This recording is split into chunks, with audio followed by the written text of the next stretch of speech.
the festival this year is really setting up a blueprint for the future of FinTech over the next decade or so.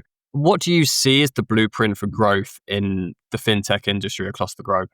Well, firstly, let's define what FinTech is, which is the migration of financial services to the internet. So as a result, the growth that we're going to see has already been quite substantial, but is going to be driven by the same sort of trends that are driving other internet-related technologies. So agentic AI, effectively the user experience, taking devices and adding functionality, like, for example, the identification of deep fakes, which is a very big theme this year. Because when you do your onboarding on your telephones, you need to essentially check that the identity is the identity that people have said. So there's a large number of areas, from compliance to payments and to traditional financial services. That said, the really big theme this year is stablecoins. And so, why is it that stablecoins is sort of encapsulating this theme more so than the other areas? Is it because it has more potential in a lot of areas? Is it because there's less maturity in the sort of the development of some compared to some other things like peer-to-peer lending or even social media payments? Well, largely, I mean, stablecoins have been around for the last decade, but in America, this Genius Act that was passed essentially onshores and legitimizes stablecoins. So, in fact, we actually just had JP Morgan announce that they're going to, from today, issue deposit-bearing stable tokens for JP Morgan customers, which is really quite revolutionary. In other words, US dollar crypto assets that are interest bearing, that can be transferred in the way that other blockchain enabled payments can be transferred. Hmm. And how is this going to impact general business services, banking services, the general public at large? Obviously, there's a lot of talk around stablecoins, cryptocurrencies more generally, as being a way to, depending on the coin, and to be a safer in many ways, and also a way to sort of store wealth in the case of Bitcoin away from things like inflation and things like that. Is the technology behind it and the actual use of the technology itself a much improved version over a lot of the fiat currencies that we typically use, whether that be currency or the other mechanisms we use for storing wealth like gold and assets? Yeah, so the technology is blockchain, and blockchain is immutable, and it's transparent, and it is cryptographically secure. So in that respect, that solves what we in finance call the double spending problem, in as much as digital money can't be sent to two parties, only one party has the verified ownership of that asset. So that technology has been around for a while, but now linking it into fiat money, in other words, having a deposit that represents every, say, dollar in a stable coin, that means that we can now put these into the payments network. So essentially, in the future, you could go to a shop and pay from your digital phone wallet in US dollar stablecoins, for example. Right. And what's that going to mean for the liquidity and the transferability of money? Because obviously, I think one of the, technology has got particularly quite good in terms of banking services and payments, whether that be sort of being able to make payments from your phone, or be able to access spending and send payments through even apps like Venmo, and not just like general banking apps as well. There always seems to be quite a lot of liquidity in the market and the ability to sort of use financial technology in this way. Is there a panel that you're particularly looking forward to that you think is going to be quite illuminating from the festival? Yeah, I've already seen some fascinating panels. There was a demonstration of an agentic AI, effectively business process outsourcing chatbot, which links your own personal history with the chatbot, and the chatbot essentially has a conversation like a human, And it was fascinating because they were deliberately in the demonstration interrupting and being rude. And needless to say, the chatbot just carried on, paused, was calm, and it was a better experience than a human, which is quite fascinating when you think to the number of human interactions you've had when calling help desks and so forth. So the other essentially talk that I've been looking forward to is the stablecoin one, which again is a drill down into the Genius Act and how that's going to change the face of payments. Hmm.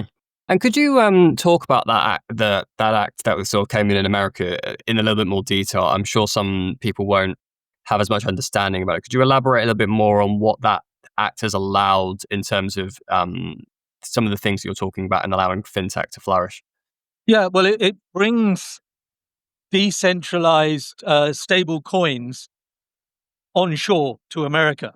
So, in other words, it allows for them to be regulated and therefore for the assets to be verified that when they say they got a US dollar back for every US dollar token issued, that that's actually the case, which gives people more confidence to use them in commerce. And it also means that essentially the banking and financial services sector can incorporate them into the backbone of finance.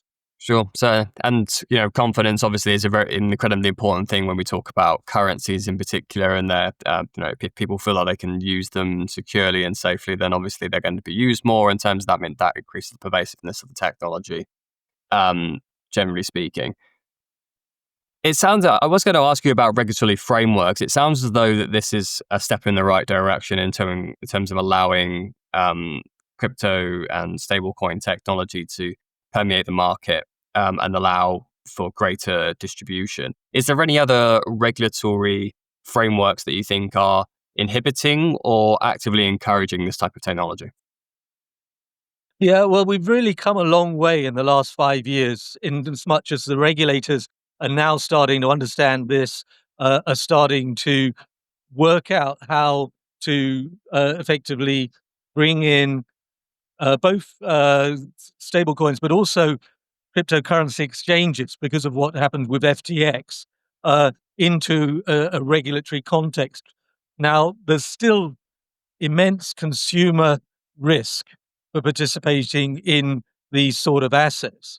But that's why there's so much interest on the stablecoin side, because they are not uh, decentralized in as much as they have uh, the same with a cryptocurrency. It's the consensus that verifies each new block. With a stablecoin, it's the central counterpart. In other words, JP Morgan, for example. So Hmm, they are, in that respect, potentially more reliable from the point of view of mainstream. got you. And just moving away a second from sort of the stable coin aspect of it to some of the other fintech components that I'm sure they're sort of discussing in the festival. Social media payments is something that I'm quite interested in. It's something that I haven't necessarily seen as being as pervasive in the West.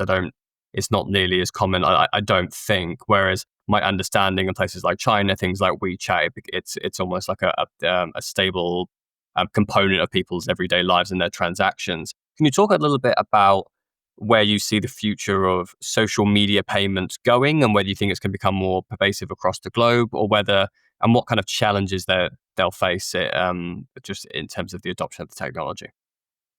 Yeah, so in China, they have WeChat Pay and Alipay, and they also actually have a state fiat ECNY, electronic renminbi, issued by the central bank.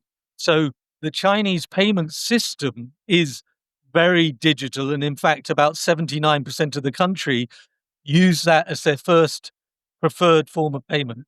So we have a really impressive infrastructure. And then the question is, how come they've got that and Europe and the US don't? And that's largely because Europe and the US do have digital payments at point of sale, but that's Visa and MasterCard. And the trouble Hmm, is that because that's so sophisticated, but wasn't prevalent in China, what China did is they adopted actually what's old technology, QR codes, to direct to WeChat Pay and Alipay. So because of that, they essentially skipped an entire payment infrastructure because they were late to the game, and then therefore now advanced in that respect. Got you. And actually, it is the prevalence and just general development of Mastercard, Visa, these payment infrastructures. Is that going to hold back more Western countries in the adoption of some of these other technologies, or do you think it's a situation where these companies are very big, they're very pervasive, they have a lot of resources at their disposal, and they can adapt to the changing world of financial technology in the next 10, 20, 30 years? Well, from the consumer point of view, it doesn't really matter because it's all digital money. So Sure. if you're paying with Visa or you're paying with WeChat or you're paying with an ECNY, at the end of the day, you're just concerned about whether your payment is going to be accepted. Sure. So which direction we go in the future really depend on the individual regulation in that country. So we're going to have a pretty bifurcated world.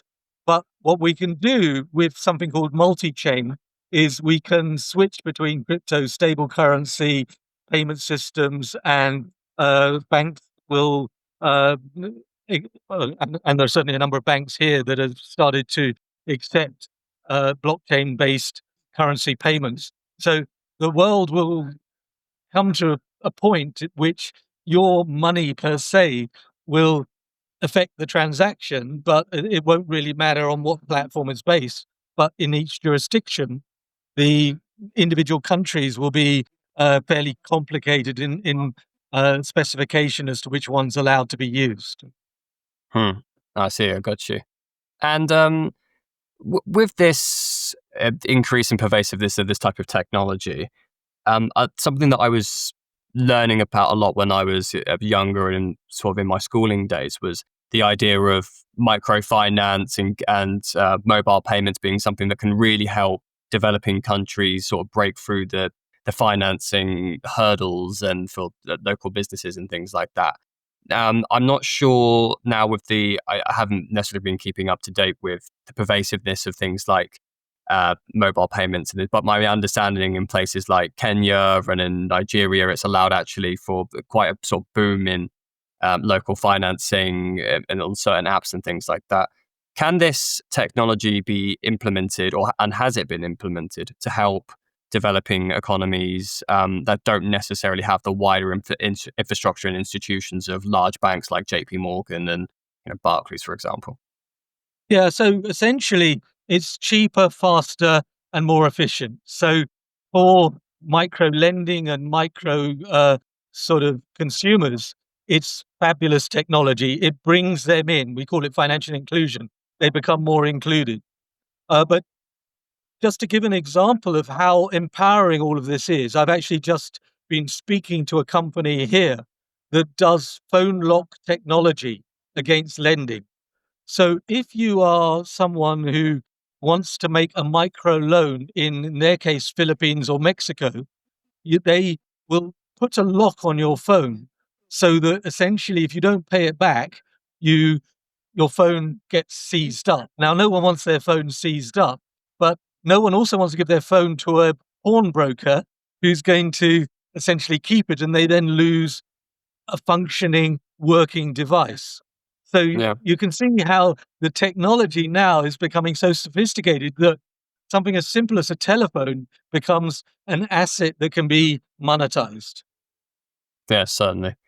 It'd be interesting to see what the implications would be if that came into sort of the effect of government organisations, actually, particularly in in other societies potentially where lending is it's quite difficult, but nevertheless, with are there any downsides to this type of development in technologies? So, I mean, a lot of the time, at least in decades gone by, things like loans would have to do a lot of research behind it. You had to sort of put up sort of term deposits. You have to be able to sort of make show that you can make proof of payments for lots of different types of loans, things like that. With this technology being more pervasive and allowing greater access to things like loans and credit cards and even things like buy now, pay later options, are there any downsides potentially to the consumer, but also potentially to the industry in things like increasing default rates and other things of that nature?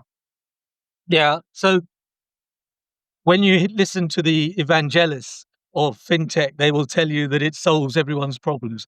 But the reality is it doesn't, and it creates new problems. Uh, Sure. so, for example, in Kenya with M-Pesa, which is a payment transfer system, Hmm. telephone to telephone, doesn't even use the banking network. And there are Hmm. more M-Pesa account holders than there are bank account holders in the country. The trouble now is that people are lending against the M-Pesa credit history of the users of these telephones, and therefore the loan sharks are moving in and exploiting the individuals who are using this technology as a money transfer system. So even in something which has basically brought in an additional 2 million people into the financial services world, there are even downsides in something like that. Yeah, and my understanding as well with M-Pesa actually as well is from some of the bits of research that I've read on the subject, it seems to actually have been quite positive in its growth. There's some people, some organizations put like growth related to economic activity at like 2% across the country. And so even it sounds though even with what's generally seen as quite a success story like that, there are still some of the downsides that you're talking about. Yeah. Well, I still believe that the upsides are better than the downsides. So we Sure. are moving into a world where uh, we are empowering people to make cleverer financial decisions, largely because software can make those decisions for them, or aid them in their understanding. Uh, Also, it helps address the problem of usury interest rates because uh, you your loan sharks do exist, and they effectively uh, pick on people who have and live month to month. And with new technology, what we can do is we can essentially provide lending solutions to them so that they don't need to use these usury rates of interest. Gotcha.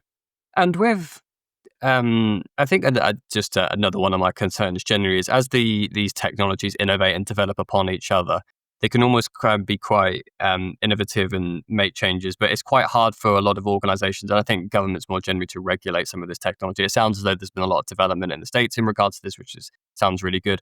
But actually having legislation that can actively keep up with the changes in technology. I mean, this isn't something that's necessarily specific to fintech. Quite frankly, it's relevant to other things. In the UK, we've had this sort of online safety bill come in, and quite frankly, it was quite well behind the time in terms of what it needed to be to really implement what they wanted to achieve in that regard. And then when I look Yeah, at things like buy now, pay later options, which you know are able to circumvent the idea that this is a credit card system because it's buy now, pay later, which I find quite humorous in many instances. But ultimately, they get allowed to get around a lot of the regulation that is to that degree. How do you see the role of institutions in regulating a lot of this fintech technology? And is there a way or a better way or a better infrastructure that can be implemented to allow for the just hyper speed at which a lot of these technologies are being developed and are iterating? yeah. Well, so financial services is about 20% of the global economy, and as such attracts all the crooks and everyone who wants to take advantage. The regulators, however, don't pay very well compared to financial crime and financial fraud, or No, even innovations that exploit people. So that's always going to be a game of catch up. It's but it's more you've got to look on the balance of what the things are. But innovations like payday loans, I think that that just blindsided the regulators. I don't think that there's anyone that would necessarily say that it's a good idea to pay on the nether for discretionary buying items and things sure, like that. sure, got you. And moving away into maybe sort of just looking more at the future of a lot of this financial technology, is there a piece of financial technology or maybe a business or maybe a startup or whatever that you think is maybe a little bit underappreciated? We hear a lot about things like crypto, blockchain, even peer-to-peer lending and sort of social media payments and stuff. But is there a piece of technology that you think deserves more credit or awareness that you think could really actually have a lot of impact on disrupting the industry or even impacting people's lives?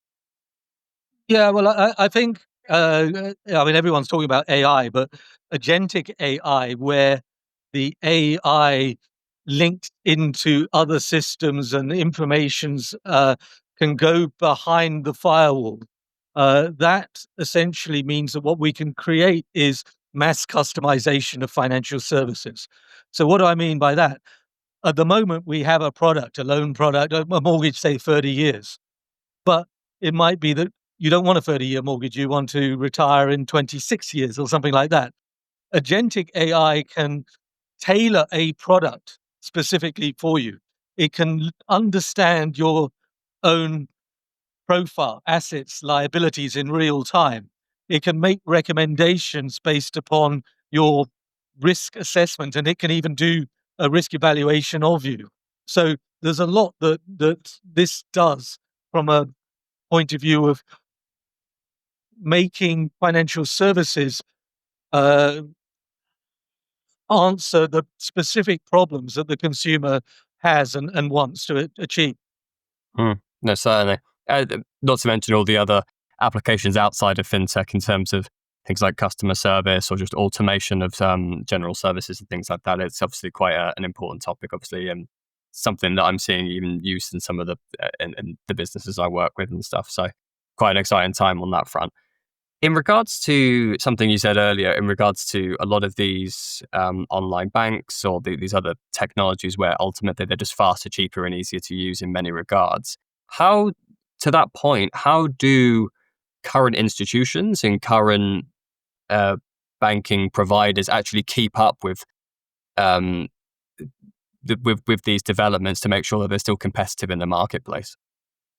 Yeah, well, that's what's fascinating. If you come here, you'd think, wow, everyone's got a fantastic solution, and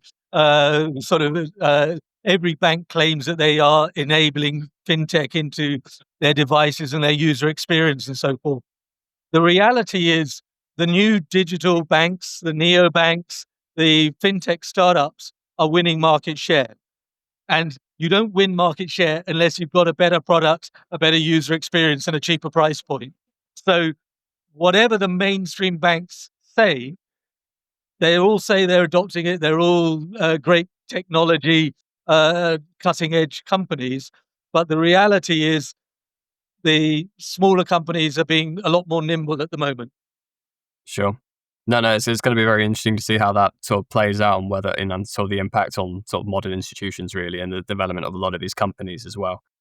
Um, i- as someone that has researched a lot of these areas and sort of really sort of delve deep into over a period of time, are there any surprises that you found in how you expected maybe some of the financial technologies that were sort of hypothesized and raised 10, 20 years ago in terms of how they've actually developed? Are there any sort of differences and changes into what Yeah. you expected how the industry would phase Well, out? what I'm most disappointed on is what we call tokenization, which is where you take an asset, put it on the blockchain, and then are able to subdivide that asset between a number of other people.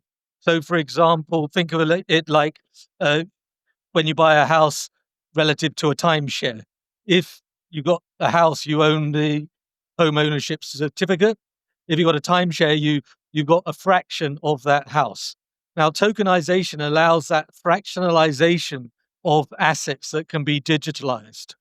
Uh, I was expecting that a number of years ago to really revolutionize the way that share trading was done, Hmm. even the difference between public and private share trading, and even other registry assets like property.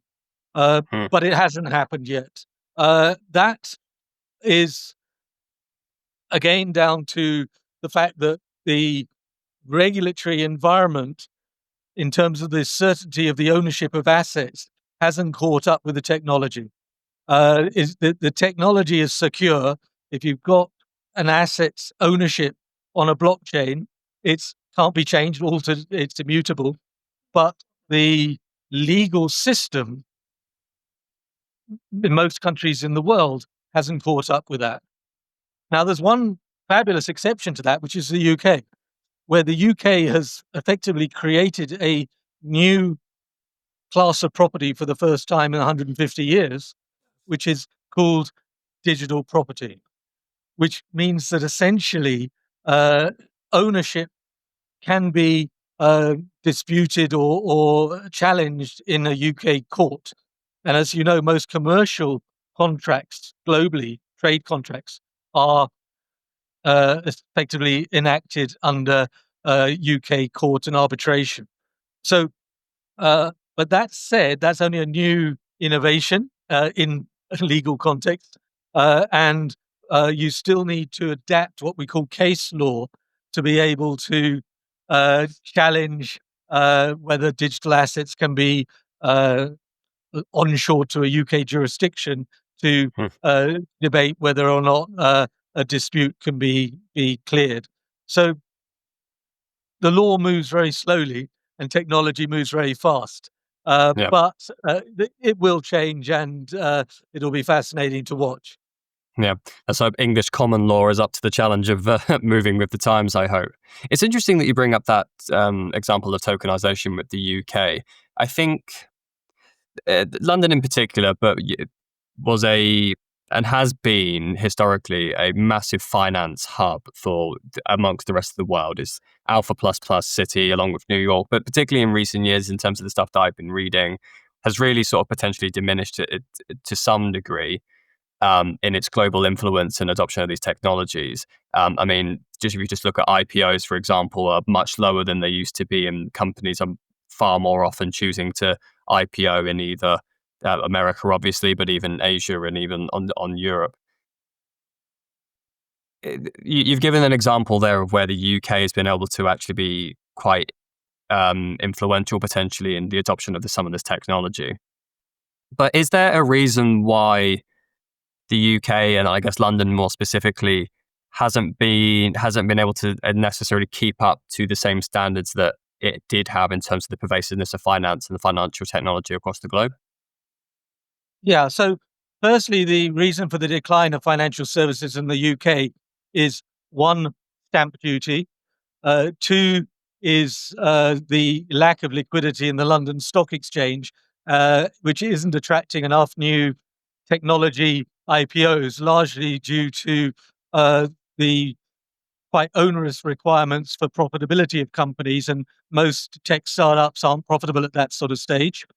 And it's also due to a focus on uh, the anti-money laundering and the sanctions requirements that have become very onerous, and therefore there's what you call regulatory flight. Uh, Now, all of that is happening in the stock market, in the banking sector, but I would actually argue that FinTech is one area where London is still pretty Okay. advanced. And the reason for that is that the uh, Financial Services Authority, the UK regulator, is very accommodating to try and trial new fintech innovations. So the UK has what's called a sandbox, which is where you can trial a new, say, payments application with real customer money data and stuff like that uh, under their oversight, where the consumer is protected and the technology is tested. That is world class. It's copied, for example, here in Singapore, and that wherever there's a sandbox type approach, rather than an American, which is the American approach is cease and desist, which is hands off. If we think something's funny, we'll send you a regulatory letter to tell you to cease and desist. Now that works. If someone sends you a letter telling you stop doing something, you stop doing it. but that hands-off approach creates uncertainty. Mm. So that's why the UK element in that respect is better, in my opinion. Yeah, creating that sandbox approach provides a little bit more reassurance and confidence within those startups that are the legitimate methods of using whatever that technology is, and I guess that allows them to be a lot, actually, strangely, a little bit more flexible and adaptive if they're working with those regulators and people's money and stuff is protected under those schemes. I see. Is that going to? I mean, from the sounds of it, I mean, I guess the counter to the American point of view is that ultimately a lot of these like startups will eventually go public or get bought out by sort of the Mag 7 or something eventually anyway, and so they'll get integrated into the American economy anyway. So there might be an argument that maybe they don't need to do that as much. Do you see that being a problem in the long run if the American system doesn't necessarily incorporate more of the sandbox approach? I think that it creates frictions for sure. But if we're looking at trends and talking about technology, it is at the moment all about AI. And quite frankly, Europe, the UK aren't participating at the right level in that bifurcated world. It's China and the US, and it's a Hmm. race for supremacy. Now, that's probably a controversial view, but I think that that tops all the other issues with regards to where and which economies are going to dominate in the future. I see, I see. And why is it that other countries just aren't able to take the lead in like Germany, Japan, the UK? Is it just because of the sheer amount of investment required and coordination, and that the two largest economies in the world can just pump more resources into developing a lot of this technology? Or is there something else missing from the likes of France and other developing economies that just aren't able to put the same resources or be at the forefront of the AI boom and generation? Yeah, so this is going to sound very controversial, but I think it's the data privacy laws in Europe. Uh, Essentially, in China, the state doesn't worry about the privacy, and in America, the privacy is handled essentially within the legal system rather than an act. And so, for example, Google with Google Books, who went out and copied, for example, entire libraries like the Harvard Library, and then put them into the public domain, which is copyright infringement. The that um, data privacy and copyright issue, uh, they couldn't have done that in Europe. So uh, as a result, if you think of what's leading AI, which is definitely generative models, a machine learning needs to learn from something. And if it's going to be language models, it's got to learn from written text. Then America and China are able to uh, get the learning sets that make AI work, whereas they can't do that in Europe. I see. And is there a balance to be had there? Because I think a lot of consumers, a lot of individuals, a lot of the public will be generally concerned with a lot of the development of this, not just AI, but other fintech technologies in terms of the safety of their data and whether things like, for quite valid reasons, I think in some regards, an example with like, 23andMe, for example, taking health data and then eventually a lot of that being leaked. There's a lot of potential implications if nefarious actors can get hold of that data, and maybe for things like, particularly in America, things like insurance programs, things like not necessarily being able to access some sort of care in that regard. Is there a balance that can be struck between wanting to protect to some degree consumers' data and the right of publics to their own personal data, whilst also encouraging some of this AI boom in development of technology? Yeah, well, that's the question about our rights and in a world where effectively information is the real value in most business propositions. So I think that the lawmakers need to be more informed in creating data privacy laws. Now, let me just give an example of where over restrictive laws can have bad outcomes. So, for example, in the UK, the hospitals I've got X-rays of everyone's lungs, and lung cancer is a big problem. With machine learning, we can train the learning sets to identify lung cancer based upon that sort of information.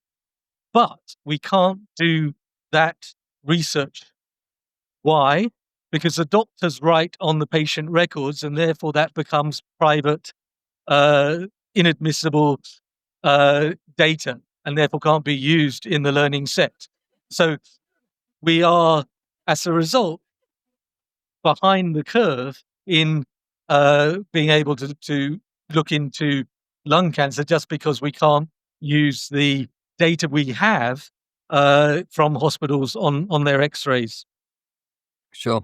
Actually, it's an interesting point. Actually, I think that was something that I was reading or sort of researching relatively recently. Because obviously, I'm from the UK. We have a national health service over here, and a lot was actually being, I think, made relatively recently in regards to actually the potential for development of particular AI models or companies or agents in regards to training on that NHS data. It's one of in terms of databases.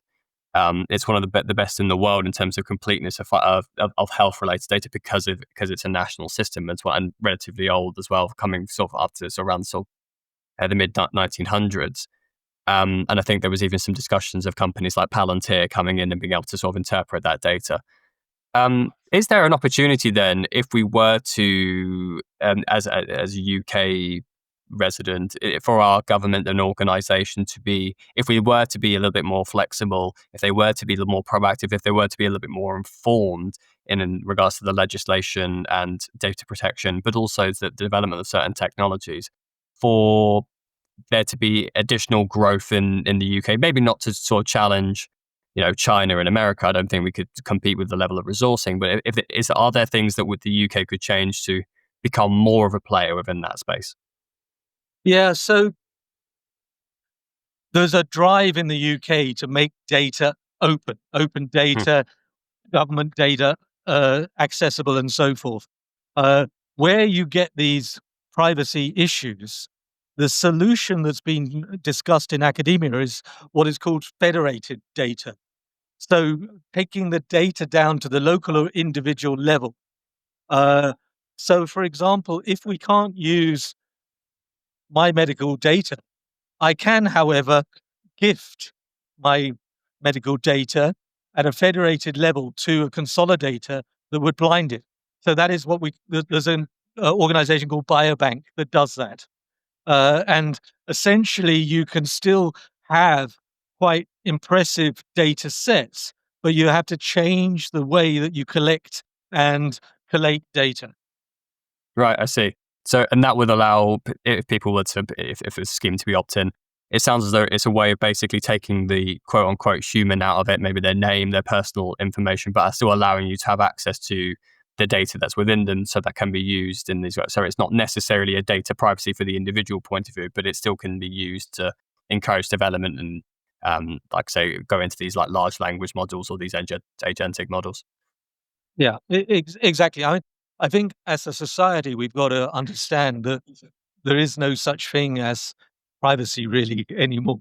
And so, and I know that's a terrible thing to say, but it is reality. We all leave digital footprints everywhere. And whether we like it or not, the security of the systems which we input our data to is not invulnerable to state actors to effectively get and process that information. No, certainly. Cool. I think we've touched a lot of bases there. I think, is there something that you would like to leave the listeners with in terms of your vision for the future of financial technology, or a message that you think that you would want to encourage people to go out and either study or look at or go and develop? Yeah, well, so just walking around here, the Singapore FinTech Festival, all of these booths have got new ideas, new innovations, and most of them are startups. Uh, this is 20% of the world economy, financial services. We're going to see a whole new generation of FinTech billionaires and solutions that increase financial inclusion and, as I said, make the customer have better solutions as well. So it's a very exciting time to be involved in this particular sector. Fantastic. Daniel, thank you very much for your time. I really appreciate it. Great. Thanks very much. Cheers.